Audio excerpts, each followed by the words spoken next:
O DBT é uma ferramenta de gestão de transformação de dados. Com ela é possível fazer modelagem de dados, transformação, documentação e fazer também o versionamento do seu projeto. Então, é uma ferramenta extremamente completa e robusta para você trabalhar no seu projeto de transformação de dados. E falando um pouquinho da abordagem do DBT, o DBT ele é uma ferramenta para ser usada utilizando a metodologia do ELT. Nós temos aí o tradicional Extract, Transform and Load, que é o famoso ETL, mas o DBT ele usa uma abordagem um pouco diferente, ele usa a abordagem de Extract, Load and Transform, ou seja, os dados precisam estar no seu Data Warehouse para você conseguir fazer a transformação desses dados. Então, já isso se torna uma necessidade, né? Você precisa ter os dados e transformar os dados no mesmo ambiente para poder utilizar o DBT. E essa é uma abordagem muito interessante porque você não sofre com problemas de transformação de dados no meio do caminho. Ou seja, se você já trabalhou com ETL, sabe que é muito frustrante quando a transformação ela para quase no final e você não consegue fazer a carga. Então, a abordagem ELT ela é interessante porque você já fez a carga e você agora trabalha apenas na parte da transformação dos dados. E a gente pode falar que o DBT ele tem algumas versões, digamos assim, ele tem algumas classificações. Então, a gente pode trabalhar com o DBT Core, que é o DBT Open Source, a gente pode baixar e utilizar nos nossos projetos, é o que a gente utiliza geralmente. Nós temos também o DBT Cloud. O DBT Cloud é o projeto DBT em nuvem com mais recursos, né? Ele tem ali também ferramentas de orquestração. Então você paga por isso, mas você também tem mais possibilidades nos seus projetos. E também tem o DBT Fusion, que é a versão nova aí do DBT, é uma versão já mais otimizada, é um projeto novo, então um projeto que ele precisa ser aceito ainda pela comunidade, mas a tendência é que o DBT Core vire DBT Fusion. Falando um pouquinho da anatomia de um projeto DBT, né? O projeto DBT ele tem ali configurações utilizando o YML, o YAML. Então, é uma declaração, é um projeto mais declarativo, você declara algumas coisas e você tem toda a configuração do projeto feita. E aí, ele tem ali algumas pastas que você pode estar utilizando, né? Então, você tem a pasta de modelo de dados, que são os models, ali que você vai guardar os seus modelos. Você tem a pasta ali para fazer testes, você tem pasta ali para guardar suas macros Jinja, você tem ali a pasta para trabalhar com seeds, você tem a pasta para trabalhar com snapshots. Então, basicamente, essa é a estrutura organizada em pastas. Então, o DBT ele é um projeto. Ele é um projeto para gestão de transformação de dados. Ele não é um banco de dados. Tá? Ele se conecta ao seu banco de dados, faz a transformação e guarda nesse mesmo local o resultado dessa transformação. Então, falando um pouquinho sobre a parte de modelos, né? Toda vez que você fizer um select nos seus modelos, na sua pasta modelos, ele vai criar uma tabela. Então, você pode ter ali várias tabelas apenas fazendo select. Você faz um select, isso vai ser um retorno, isso vai virar uma tabela dentro do seu projeto. E aí, no final do seu projeto, você precisa disponibilizar alguma tabela para o pessoal utilizar, né? Alguma tabela para que alguém utilize depois queries nessa tabela. Talvez você tenha trabalhado com Airflow ou não, mas aqui é utilizado o mesmo conceito do Airflow, que é o DAG. É o gráfico aclívico dirigido.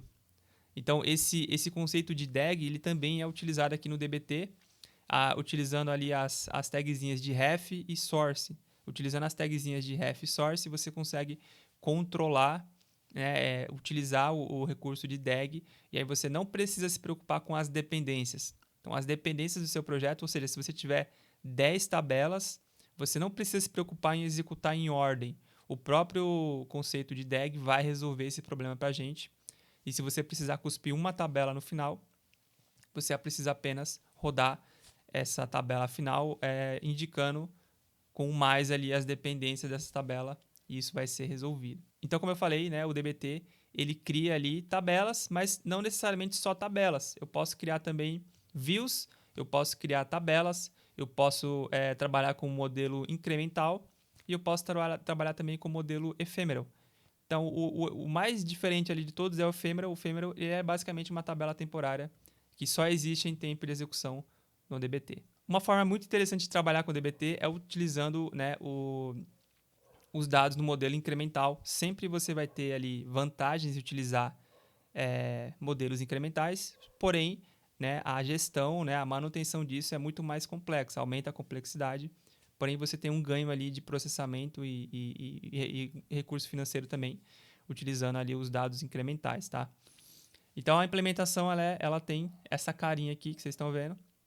Você precisa se basear ali em algumas estratégias. Você pode olhar, por exemplo, o dado através do último data do update. É uma forma de você fazer, mas tem outras estratégias também para você trabalhar com dado incremental. O DBT utiliza o conceito de Jinja, de template Jinja. Então, o Jinja é uma linguagem de template.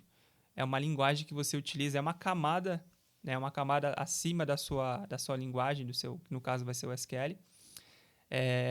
E ele também utiliza essa linguagem Jinja com macros. Então, ele tem a possibilidade de criar macros para automatizar algumas coisas, algumas tarefas repetitivas no seu projeto. Recurso muito necessário são os testes, né? O DBT ele tem o pacote DBT Úteis e utilizando esse pacote você consegue realizar testes genéricos nos seus dados. Ou seja, se o dado está nulo, se o dado ele é único, se o relacionamento está sendo feito corretamente. Você consegue fazer também testes genéricos e testes de valores. Por exemplo, se ele está dentro de uma lista de valores. Tá? Então, são testes extremamente necessários para você garantir a qualidade dos seus dados. Continuando aqui com mais recursos interessantes aí do DBT, nós temos o DBT Seeds. O DBT Seeds é um recurso que você consegue fazer ingestão de dados utilizando o DBT. Então, existe uma pasta lá chamada Seeds. Você coloca ali arquivos .csv e aí você roda esse comando, né, dbt seeds, e você vai ter a carga, você vai criar uma tabela a partir de um arquivo .csv. Recurso bem interessante, mas tem que ser usado com cautela para que você não sobrecarregue o seu projeto, né? Então, ele precisa ser ali arquivos pequenos, arquivos que não vão interferir ali no seu projeto. E lembrando que a parte de ingestão de dados, ela deve ficar uma etapa antes do DBT. Então, a gente faz a ingestão primeiro no seu Data Warehouse e depois você faz a transformação dos dados utilizando o DBT. Mas para pequenas coisinhas, você consegue utilizar esse conceito do DBT Seeds.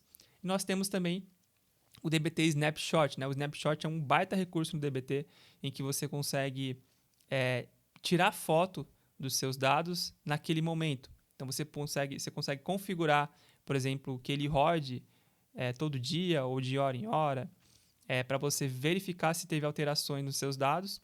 Se teve alterações, isso vai ser registrado em uma tabela, e aí você consegue ter esse histórico de alterações dentro do seu ambiente, e isso é muito bom para auditoria, isso é muito bom para você conseguir explicar o que aconteceu com os seus dados, caso você não tenha uma estrutura adequada para manter o histórico. Recurso também interessante é que você consegue controlar a atualização do cache, né? Então, o DBT ele tende a utilizar o cache e você consegue controlar isso para que os dados sejam atualizados sempre em um dado momento. Então, você usa o recurso de freshness, você consegue configurar isso e aí ele vai descartar o cache em um certo momento e vai renovar os seus dados, o que é interessante para você manter os dados sempre atualizados. E também é interessante para você manter o dado em cache na hora que o pessoal estiver utilizando também. Geralmente, um projeto ele tem camadas, né? Então, quando você vai construir um projeto em que ele precisa ser disponibilizado em um Data Warehouse, geralmente você vai ter as camadas bronze, prata e gold. Aqui, no DBT, ele tem uma nomenclatura um pouco diferente do tradicional bronze, prata e gold. Aqui a gente chama geralmente de Stage, Intermediate e Marts. O Stage é o source, né, o dado que você recebe no seu RAW. O Intermediate seria a camada de você fazer a implementação da regra de negócio.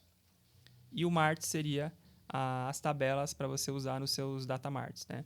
Então, são já as tabelas prontas para você trabalhar. Você também consegue construir documentação. Então, a premissa do DBT é que você constrói em código SQL e documenta também no código SQL. Só que aqui ele utiliza os recursos do Jinja, do template Jinja, para conseguir documentar e organizar melhor essa documentação. Mas ele parte da premissa de que você tende a deixar toda a documentação no seu projeto técnico, no seu projeto de tecnologia da informação, porque se você fizer a documentação separada, acaba que vai se perder, né? Então, ele tem um módulo que ele consegue construir um site, e esse site ele vai te dar toda a documentação necessária, e é um site muito bom mesmo, tá? E, bom, se a gente fosse pensar em comparar o DBT com algumas ferramentas de mercado, né? O DBT, ele vem justamente para trazer boas práticas de engenharia de software na engenharia de dados.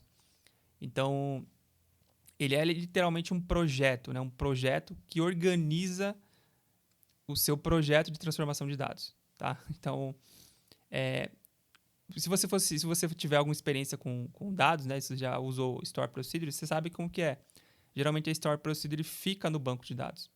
E você não tem uma camada de